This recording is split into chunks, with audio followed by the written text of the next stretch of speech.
everybody. Lots of people turning to Microsoft Teams right now and several other platforms, of course, as we're all working from home or attempting to. Ed Bott here with me right now to talk further about Microsoft Teams. And Ed, this is a great piece that you put together. You're helping people get the most out of this with some little tricks and tips to pass on.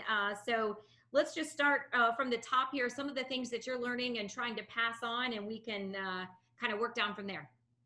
All right. Well, one of the things that I read this week in a call by my colleague, Mary Jo Foley, is that 44 million daily active users is what Microsoft is reporting for Microsoft Teams. Wow. Now, that's really, that's a big number. I think it's up by, I'm not sure it's an order of magnitude, but it's up by tens of millions over what it was, just a few months ago.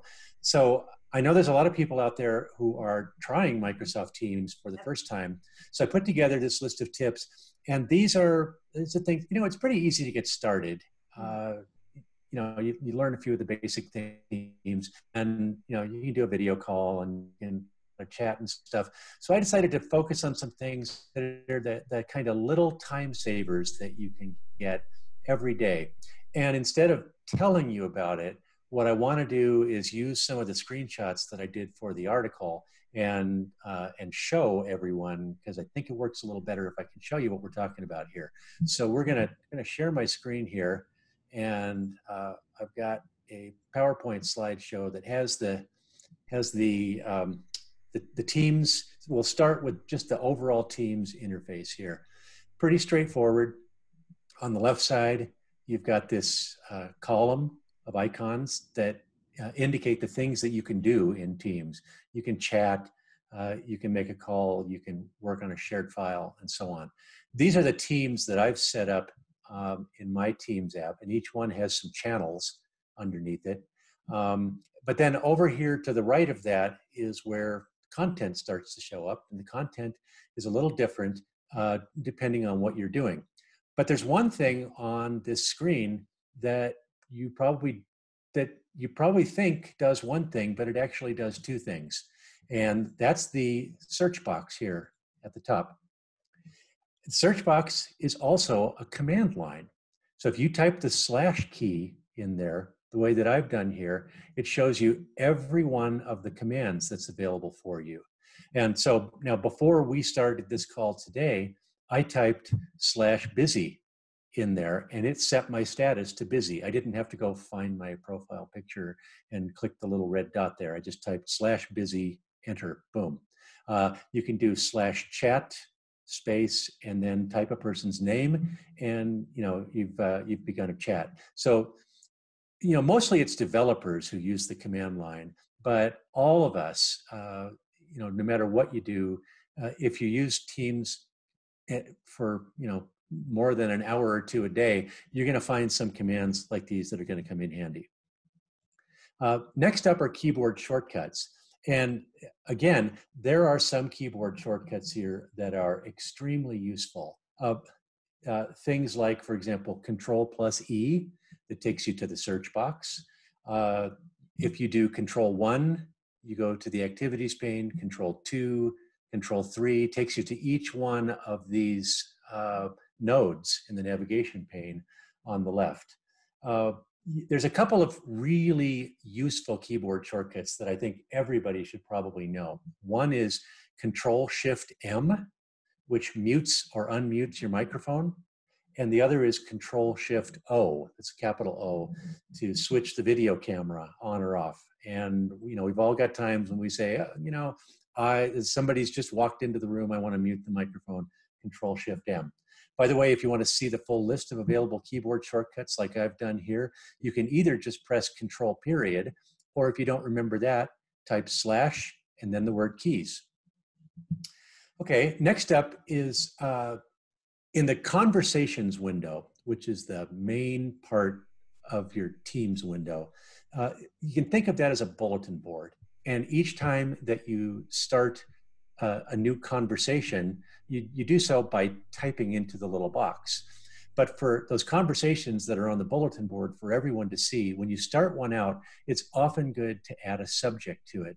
so that when somebody's scrolling through the conversations later, they can see what this one is all about. And normally you won't see any of this material up here, these formatting things or this add a subject line. But this little icon right here, the one I'm pointing to, you click that, it shows all the formatting tools. Click it again, and it collapses them so that you can just type a message or type whatever you're working on. But being able to expand that formatting toolbar gives you a lot of options when you're working in the conversations window. Then there's group chats. Now, group chats are interesting because those are private. They're just the people that are a part of your little group, but sometimes they're persistent.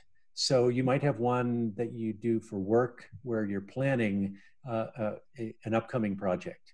And it's an ongoing thing. People jump in there with ideas every once in a while. And those things can go on for days or weeks. You can also have fun chat groups. Things like your dog pictures. Everyone wants to post a picture of their dog. You can put that all in a single group chat, and everyone knows where to go and get their fix of the dog pictures. Well, normally when you're doing a group chat with 3 or more people, what you get at the top here is just the names of the people that are in it. But if you click that little pencil icon there, you can give that group chat a name.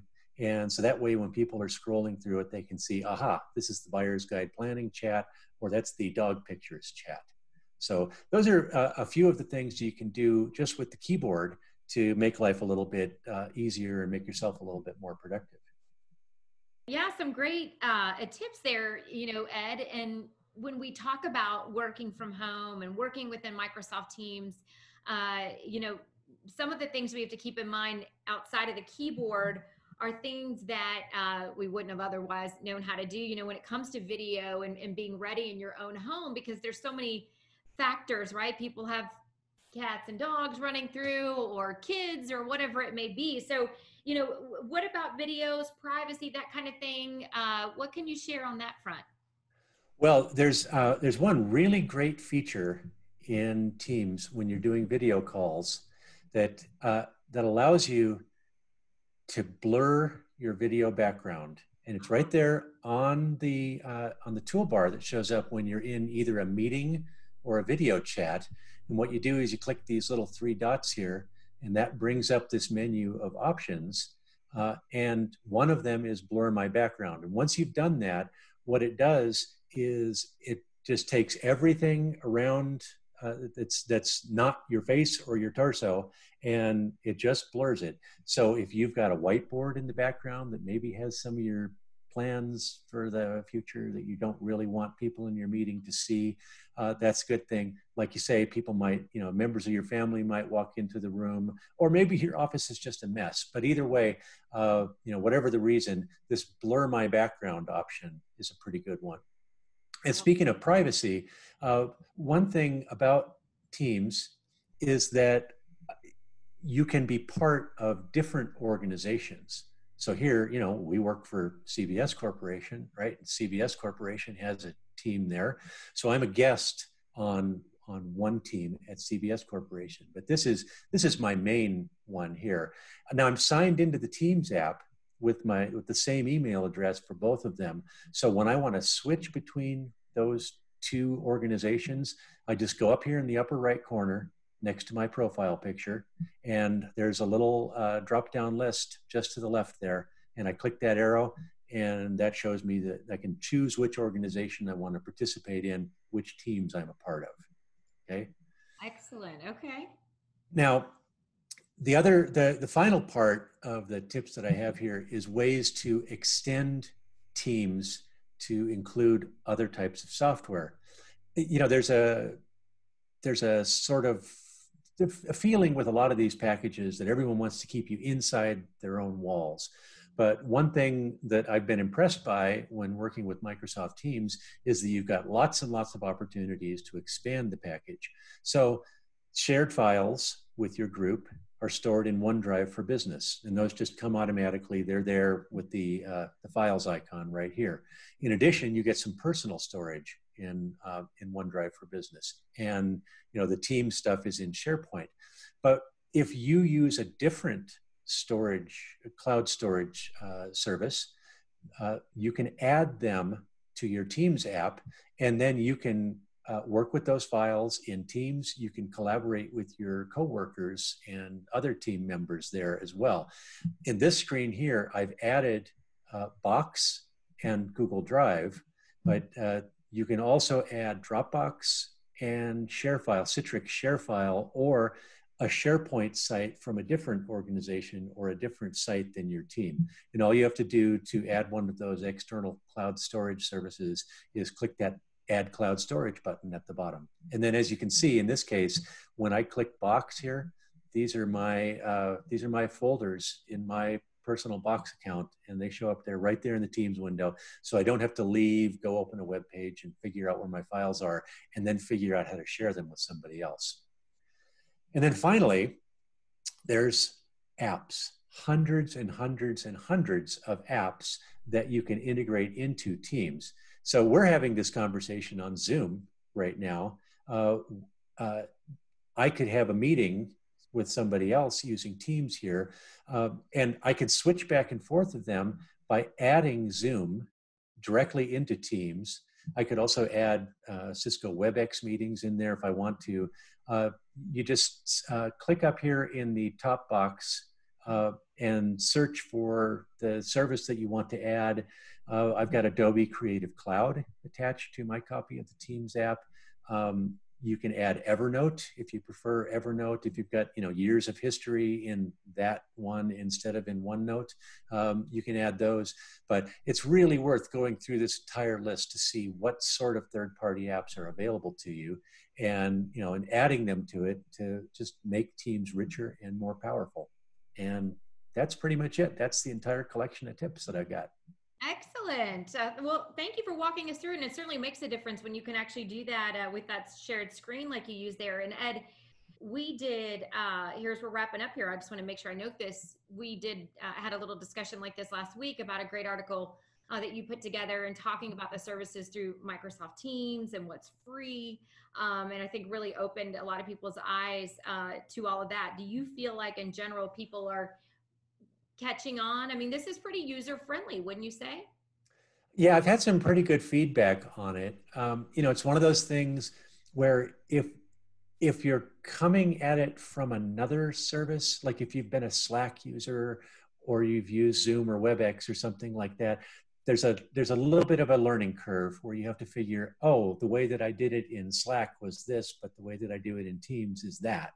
But once you get over that learning curve, and once you figure out how all the building blocks of Teams fit together, I'm finding it pretty useful, and my team is working pretty well with it also. Yeah, it seems to be. Well, that's great. We're all just looking for different ways to do things now, right? As we've are adjusting to the situation that we've all been put in, but it certainly makes things easier, I think, for people and for our viewers and readers out there, to have a good thing to help walk them through this. So as always, Ed, we enjoy being with you. Thanks so much for all of that information. And of course, all of Ed's articles and much, much more on Microsoft Teams can all be found there on ZDNet. We hope you'll check it out. Stay safe, everybody. Thanks for watching.